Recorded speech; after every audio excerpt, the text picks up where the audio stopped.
ये video Israel का है। देखने में आपको ऐसा लग रहा होगा कि बहुत सारी मिसाइलें एक साथ इजराइल के ऊपर गिर रही हैं, लेकिन असल में ये तो बस एक सिंगल मिसाइल है और कोई ऐसी वैसी मिसाइल नहीं है, बल्कि दुनिया में सबसे खतरनाक मिसाइलों में से एक खुर्रम शाह मिसाइल है, वो भी खुर्रम शाह बोर। और ये कितनी डेंजर है तो आप बस इसी वीडियो से अंदाजा लगा लीजिए। आपको ऐसा लग रहा होगा कि आकाश में बहुत सारी मिसाइलें एक साथ गिर रही हैं, लेकिन असल में इसका कमाल यही है। दरअसल ये मिसाइल अपने साथ छोटे छोटे बहुत सारे प्रोजेक्टाइल लेके जाती है और जब भी ये अपने दुश्मन देश के इलाके में घुसती है तो अपने प्रोजेक्टाइल को रिलीज कर देती है, जिससे कि नजारा कुछ ऐसा बनता है। आप आपकी स्क्रीन पर देख लीजिए नजारा। और जो डिफेंस सिस्टम होता है दुश्मन का, फिर चाहे वो कितना ही एडवांस क्यों ना हो, वो कंफ्यूज हो ही जाता है। इतनी सारी मिसाइलों को देखने के बाद वो इसके प्रोजेक्टाइल को टारगेट करना स्टार्ट कर देता है, जबकि इन्हीं सब के बीच में रहती है खुर्रमसर 4 मिसाइल,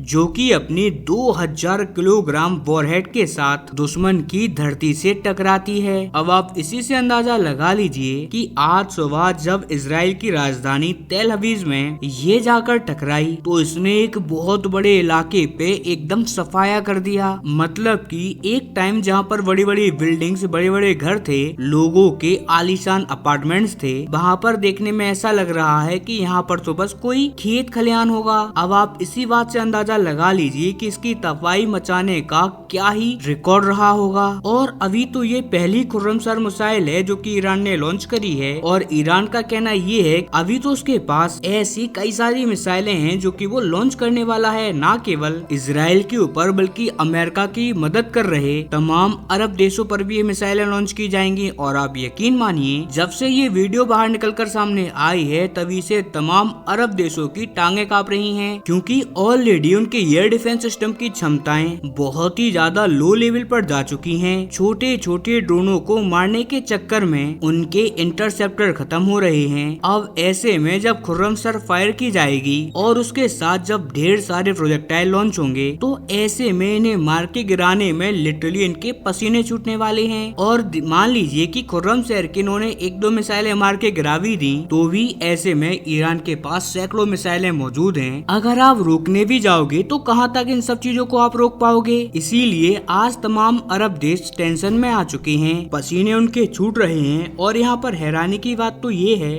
कि खुर्रमसर केवल ईरान की सबसे ताकतवर मिसाइल नहीं है, बल्कि ईरान के पास इससे भी ज्यादा खतरनाक और खूंखार मिसाइलें हैं जो कि अभी तक ईरान ने लॉन्च नहीं की हैं। और इसका सबूत अमेरिका का खौफ भी है। मैं आपको बता दूं कि अमेरिका के 2 बड़े aircraft carrier USS Abraham Lincoln और USS जेराल्ड आर फोर्ड इस टाइम पर ईरान पर हमला करने में शामिल हैं, लेकिन फिर भी दोनों के दोनों एक प्रॉपर सुरक्षित दूरी पर खड़े हैं, ताकि वो लोग ईरान की हाइपरसोनिक मिसाइल की जद में ना आ पाएं। जी हाँ दोस्तों, रूस की मदद से ईरान ने हाइपरसोनिक टेक्नोलॉजी से चलने वाली हाइपरसोनिक एंटीशिप मिसाइल बना रखी है, और इस बात को खुद अमेरिका ने कंफर्म किया है। इसीलिए अमेरिका ने खुद अपने एयरक्राफ्ट को एक सुरक्षित दूरी पर खड़ा कर रखा है। यानी कि ईरान की मिसाइलों का अमेरिका के अंदर भी खौफ है। अब आप खुद सोचिए कि जब अमेरिकी नौसेना डर रही है तो अरब देशों का हाल क्या होगा। चलिए अब एक अपडेट मैं आपको ईरानी शिप का भी दे देता हूँ।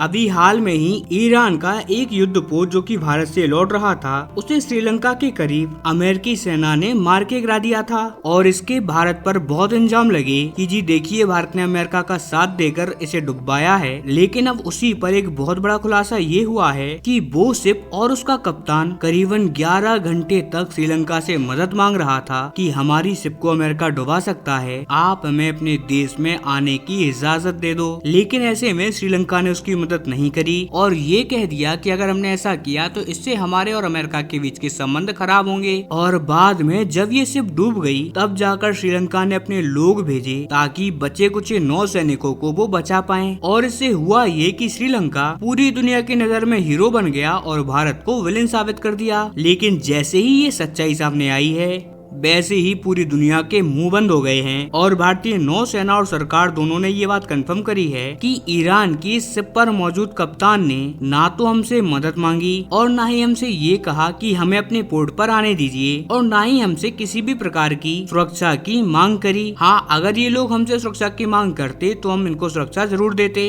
लेकिन जब इन्होंने हमसे सुरक्षा की मांग ही नहीं करी तो हम जबरदस्ती क्या ही कर लेते। इसी वजह से भारत पर इल्जाम लगाना बेबुनियाद है और फिलहाल प्रथम दृष्टि से तो यही लग रहा है कि कहीं ना कहीं इस युद्ध में एक तीसरी शक्ति भी है जो कि भारत को इस युद्ध में ढकेलने की कोशिश कर रही है। हालांकि वो शक्ति कौन है इसका खुलासा भी बहुत जल्दी हो जाएगा, इसीलिए आप चैनल को सब्सक्राइब करके रखना, क्योंकि जैसे इस पर कोई अपडेट आएगा मैं आपको 101% इसकी जानकारी दूंगा। खैर, तब तक के लिए वीडियो में इतना ही। हम मिलते हैं जल्दी अपनी अगली वीडियो में। होप सो आपने चैनल को सब्सक्राइब कर दिया हो, वीडियो को लाइक कर दिया हो। तब तक